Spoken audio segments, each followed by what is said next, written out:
Good evening, gentlemen. You know, there's this common sentiment nowadays that you shouldn't love her potential, you should just love her how she is. Honestly, I think that is an opinion that's shared by people who don't know anything about relationships. And I'm not saying that to insult people, I just have made a completely different experience over the 5.5 years that I've been in my relationship. And there is this saying of, nowadays we drown in information, but we starve for wisdom. I hope that I can give you some wisdom with this video, instead of just information. Because I think that if I had learned this lesson earlier, it would have saved me a lot of headache, to be honest. It would have saved me a lot of headache. Because it sounds so cool, right? Oh, don't love her potential, just love her how she is. Brother, at the end of the day, you're an ambitious guy, right? You strive towards greatness in your life. And I do too. And the thing is, we attract similar people, right? The thing that I've pretty much from the start of my relationship loved about my girl, one of the things that I loved most about her was her willingness to just surrender to my advice. Not surrender, but like take my advice, and her willingness to grow together with me, to grow deeper into love together with me in that relationship. And so, I'll be completely honest with you. If I hadn't loved her potential as well, I would have probably never helped her create that potential. Right? It sounds so cool, I just don't love her potential, blah, blah, blah. I'll be honest, man. I think, out of my own experience, that if you don't love a woman's potential, then there's no point in being with her. You should love her as she is right now and be grateful for who she is right now. But you should also love her potential, because at the end of the day, what we see, what we think about is what we create, right? What we see, what we visualize creates our thoughts. And our thoughts create our actions, and then those actions create the physical manifestation of our thoughts. And so if you don't think about the potential that your woman could reach, then you're not gonna help her reach that potential, man. And then that relationship that you're in with her will not grow to the depths that you want. You know, a couple of years ago, my girl got off birth control because it didn't really help her.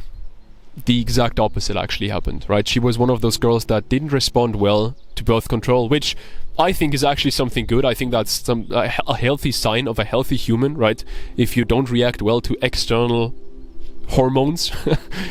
But anyway, she got off. And what happened is her body went into complete alarm mode. She lost her period for 8 months. She lost her sex drive for even longer. And that really put our relationship into quite a challenge. I'll be completely honest, that was not an easy time, and it still, to this day, affects our relationship in a few ways, right? It still affects our sex life, which now is a lot better, and a lot better than it has ever been, even before she got on birth control. But at the end of the day, I'll be completely honest, it's still affecting us.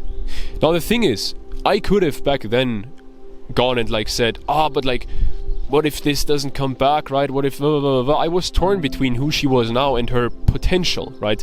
Or I was rather, thinking like, man, right now, like, nothing's happening in this relationship, like sexually, right? Because obviously, like, she did literally, brother, think about this. Her body went into alarm mode. Her body didn't even give her a period, which means, obviously, that she wasn't able to get pregnant. And if a woman isn't able to get pregnant, how do you think her sex life turns out? Well, yeah, not so good, right? And so at the end of the day, there wasn't much happening there in that phase. And man, I'm a young guy. I have a very high sex drive. That wasn't an easy time for me. Of course, it was also not an easy time for her because her body was just in this state, right? But it was a challenging, tough time for that relationship that we have. And at the end of the day, I was torn between like, what if this stays like this, right? I didn't like her in that moment. What I did like, though, was her potential. Because I knew that she would do everything in her power to get her period back, to become healthy again, and to get her sex drive back and have great sex again. And so in that moment, if I wouldn't have loved her potential, I would have broken up with her, straight up, like brother. If I would have just thought about the instant gratification of that moment, which wasn't there because there was no sex in that moment, in that phase, not even moment, but in those like 8 months, right? There was very, very little sex and very bad sex. If I didn't think about the delayed gratification of that moment, thinking like, man, I have a great woman here who really invests in her health a lot, right? And if I didn't think about those thoughts, if I just thought about the moment that I'm in right now, I wouldn't have, or that I was in back then, I wouldn't have stayed with her. I wouldn't have been able to love her during that time and help her during that time. But I was, because I thought about the long-term vision of that relationship that we were in. And I thought, man, this is a great woman. I am lucky to have met this woman at such a young age. And I want to stay with this woman. And it wouldn't be fair to her or to me to end this relationship in that moment. That's what I thought back then. It wouldn't be fair to both her and to myself if I had ended this relationship. And at the end of the day, I'll be honest, we grew a lot through that. And I don't think our relationship would be as good as it is right now if we didn't have this challenge back then. If we didn't have this, problem or challenge or opportunity for growth, however you want to look at it. You know, I think it was Imran Ghazi who said at a young age he believed that he would make the money, gain the success in every possible way that he has now gained. And he said time just hasn't caught up yet. That is so profound. He visualized him being where he is now. And he just said, man, just time hasn't caught up yet. So he knew he would be there. Time just hasn't caught up yet. I had a similar thought back then. I knew that I would be where I am now with my relationship, but that time just hadn't caught up yet. And I knew it would take time, and I knew it would take effort and sacrifice, because it always does. Now, brother, if you are in a situation right now where your relationship isn't going well, and it feels like it's slowly dying or slowly just flatlining, and you're not satisfied in that relationship, but you're an ambitious guy, and you want to make this relationship work, not just survive, but you want to make it thrive, then book a free call with me right now. Link in description. Now, another thing that I want to make very clear here is I didn't project some random potential that she maybe could have. The potential that I thought that she would reach and that we would reach in that relationship came from our actions in that moment, right? I thought, okay, we're doing this and we're getting better at this, and so we should end up here if we continue doing this and if we continue learning. And that's what happened, right? I'm not saying like to project some random future that probably won't even come true because you're not doing the things. I'm saying like look at the actions both of you are doing right now to improve that relationship, and then look at where it would take you. That's what I mean with potential. And the thing is, for that, of course, you have to be with a partner who's willing to grow, right? But chances are, if you are that kind of guy, then you will attract that kind of girl. The thing here is, this is something like a side note to mention that is very important. If you're, let's say you're a more masculine guy than your girl, right? She's a bit more feminine, you're a bit more masculine. That's what most couples are, but there are couples which people shit on that nowadays, but if you look at the person who everyone takes advice from, David Deida, Way of the Superior Man, what he actually says is 10% of men are by nature more feminine and 10% of women are by nature more masculine, which means 1 in 10 relationships is one where the woman is more masculine by nature, and it should be that way, and it's good that way, right? And so at the end of the day, what I'm trying to say here is, let's just hypothetically say, because this is the case for most people, you are more masculine, she's more feminine, it's going to be difficult for you to help her grow because you grow in different ways than she does, right? This is also David Deida. The feminine grows by praise, the masculine grows by challenge. And so your way of growing, your way of self-developing, and your way of learning about the relationship and improving the relationship is a lot different to what she's going to do. And you have to accept that. Another mindset that I want to share with you is this. If you want to make progress in life, negativity will not help you. And yes, we need a certain level of dissatisfaction with our current situation in order to actually take the actions to improve that situation, right? If everything is good enough, then we won't grow. But the other side to that is if we are too negative, then we won't be able to see how we can grow. So the mindset I've developed for myself with everything, whether it's business or working out or my relationship, if I want to grow in that, then I need to be grateful for what I currently have, while still keeping an ambitious mindset towards what I can do in the future. So what I mean with that is, I'm grateful for how this business here is running right now. Even though it's not like I'm not making a full-time living from this yet. I'm getting there, but I'm not there yet, and I have some financial stress in my life right now. But I'm grateful for what I have, because I could have a lot less. And I'm grateful for the progress that I'm making. And at the same time, I'm not getting complacent.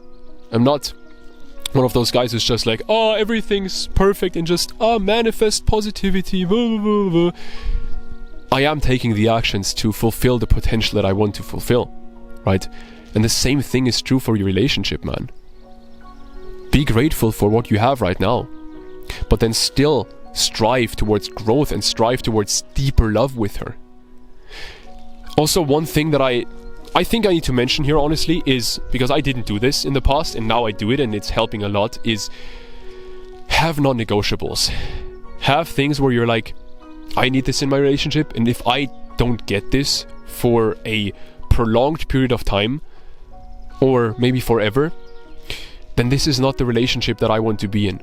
And then this is not, like, if she can't give me this, then this is not the person I want to be with long term. Have non-negotiables. And with those non-negotiables, this is the most important part. Be honest with her, but also be honest with yourself. That's what I didn't do, man. I pushed these thoughts to the side. Every single time when one of these thoughts came up, I was like, no, but I love this girl. And what happened was, I then never communicated those needs. I never communicated that I needed that from her. And funnily enough, one of my clients actually said this to me today, because he had a difficult conversation with this girl. I told him to have this conversation, and they made good progress through that conversation. What he said was, she said to him, like, because it, like, so take a step back here. What happened was, he asked her all this stuff, right? And he brought that conversation up, and then afterwards he said, like, wow, why did you never tell me this? And she said, because you never asked. Same thing is true. If you are unfulfilled in your relationship, have difficult conversations with her and tell her, like, hey, first have a difficult conversation with yourself and be like, hey bro, like, I'll be honest, like, I want this, right? And admit to yourself that you want this, and admit to yourself that for your own sake and for your girl's sake, in the long term, it would be better if you would leave that relationship if she couldn't fulfill those needs. And then once you've had that conversation with yourself, have that conversation with her and tell her your non-negotiables, and tell her what you actually need from her. Because man, if you don't do that, then 3 years down the line she's gonna be like, well, why did you never tell me? And you're gonna be like, fuck, if I had just told her 3 years ago, then our relationship would have grown a lot. Or maybe your relationship ends because you're not satisfied in that relationship, and the only way to get satisfied is to tell her, like, hey, I need this from you. And sure, you have to be vulnerable and all that kind of stuff, right? And the manosphere nowadays is like, if you're vulnerable and if you admit that you need something from her, then that's not masculine and all that kind of stuff. Again, brother, think about this. Isn't it a very masculine thing to go to your woman and tell her straight up, hey, I need this, I want this from you? Guide her in that sense, right? Lead her in that sense. Lead her into a better relationship with that. And instead of standing back, because let's be honest, the reason why you don't do this is because you think like, what will she think, and blah, blah, blah, blah, I have to do this, blah, blah, blah. It's because of discomfort. It's because it's uncomfortable to tell her, like, hey, I need this from you. And so who's the more masculine guy? The guy who sits back and never does anything and then breaks up with her two years down the line because he's not satisfied? Or the guy who communicates his needs, communicates his non-negotiables, and is like, hey, I need this from you. Now, brother, if you are in a situation right now where your relationship is not going well, it seems like it's dying, it seems like it's not going well, and you really are an ambitious guy, you're not lazy, and thus you don't really have time. You don't really have time to go through all these YouTube videos, podcasts, books, and not only that, but to first find these books and these podcasts and everything, because that takes even more time, right? And you want direct help. You're the kind of guy that just wants to make progress fast. You don't want to wait. You want direct, specific help for your problems. Then what I can offer you is a free call with me. In that call, we'll go over what you're currently struggling with in your relationship, what your goals are for that relationship, and then what's holding you back from getting from where you are now to where you want to go. And then if it sounds like we're a good fit for each other and it sounds like I can help you, then I can tell you what I do and how I can help you. So if your relationship right now is just barely surviving, or not even barely, but just surviving, but you have higher standards for life than most people, and you have higher standards for your relationship than most people, and you don't want your relationship to just survive, you want it to thrive, you want deep love with this woman, then book that call with me right now and I'll help you. You have nothing to lose because that call is completely free. Book that call right now if you want to. I'll get out of here because apparently summer doesn't start this year in Germany in May, up until May. There's still snow in the mountains. It just rained. It's 5 degrees out. I'm freezing. I'll get out of here. Have a good one, man. See you soon. Book that call if you want to. Bye.